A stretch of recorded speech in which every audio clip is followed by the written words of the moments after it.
আমার বাথরুমকেও সাজিয়েছি আমার মতো করে, যখন যেটা চাইবো ঠিক যে খুঁজে পেয়ে যাব।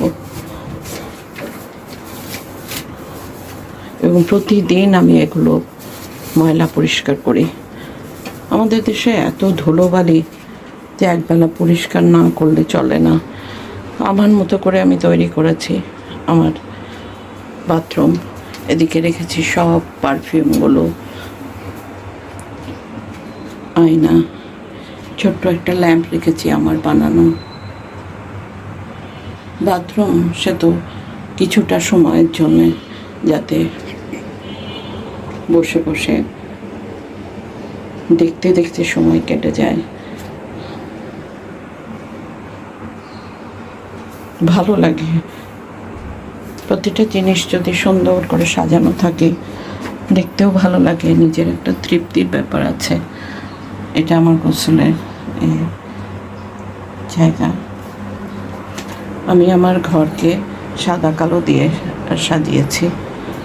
সাদা কালো আমার খুব পছন্দ, তাই জন্যে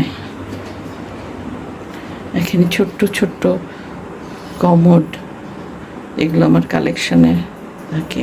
আমার ঘর সাজানো, এই যেখানে টাইগার প্রিন্ট, যেটা আমার আরও পছন্দ। ঘর সাজানো একটা হবি আমার, এটা আমি সব সময় করে থাকি। এগুলো নিয়েই আমার সময় কাটে, খুবই ভালো লাগে আমার এগুলো করতে। এগুলো আমি অনেক আনন্দ পাই করে। একদিন যদি ময়লা পরিষ্কার না করি, আমার মনে হয় আমার জিনিসের আয়ু কমে গিয়েছে।